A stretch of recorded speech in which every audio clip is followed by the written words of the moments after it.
I'm Katie. I currently work at the Road Trauma Support Group.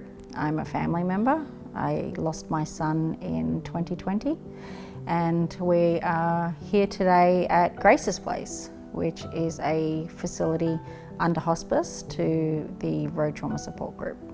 When you come to Grace's Place, you can actually receive informal care. There is a residential arm if you come here under particular circumstances. There are treatment rooms, there are psychologists, counsellors here on site. It's available to family members who have lost a loved one due to the criminal act of another on the road. Grace's Place actually has the option if you need to stay here. So we have hosted families from interstate previously. A couple of families from Newcastle have come down here and stayed if we've had an event for the weekend, or if they're going to court and they have to come to Sydney, we do have the option for them to be put up here for the night. Look, being here is like a big warm hug. You're surrounded by people who know what you're going through. They've walked this path before.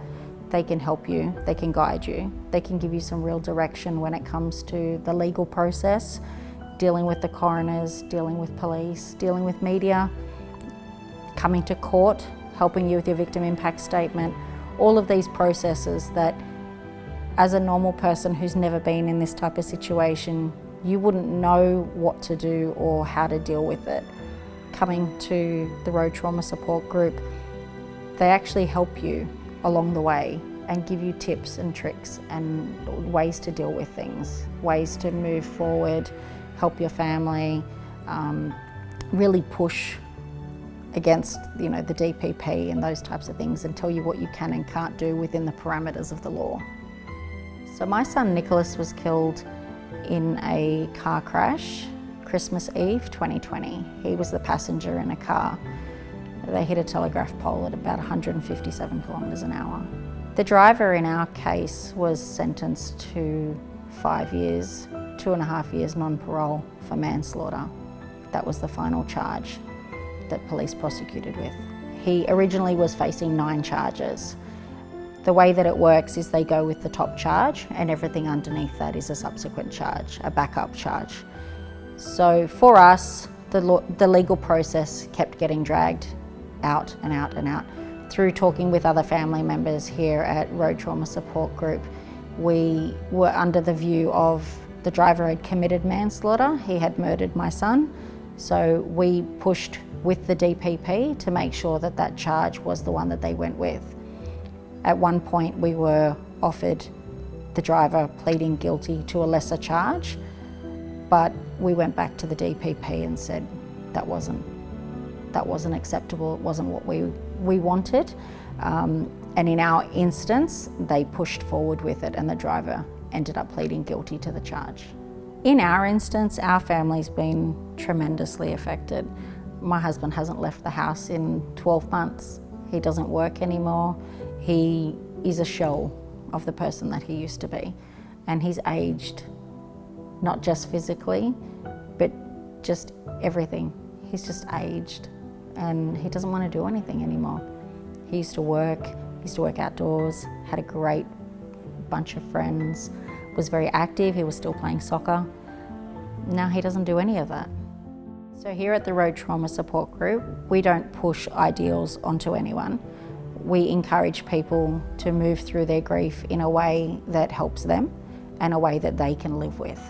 In some instances, some people do choose to forgive. In some instances, they don't. And that's okay. There is no right or wrong way to grieve, and there's no right or wrong way to deal with this. Everybody deals with the situation and the scenario in a very different way.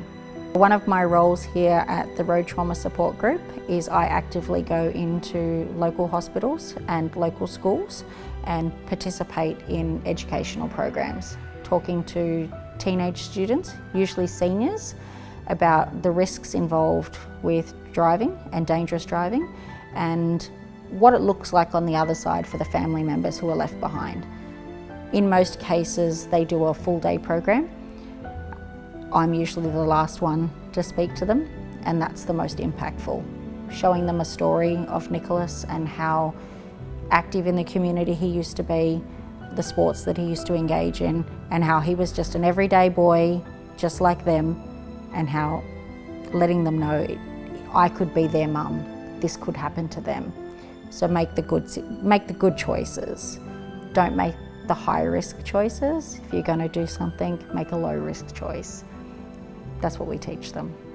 Working here at Grace's Place is, even with the Road Trauma Support Group, it's a complete change of career for me. I was in sales and now I'm here and I'm helping people, and if they hear my story and it means that they have a conversation with their child, or their child hears this story and they think, oh wow, this could be me, this could be my mum, then it's worth my 5 seconds of being uncomfortable. That's the only reason I do what I do. I don't want Nicholas to have been killed for nothing. I want his story to mean something to every other kid who comes after us. And I don't want to keep meeting new families. I really wish that I didn't know all of the wonderful people in this group, because I only know them because they've lost a loved one.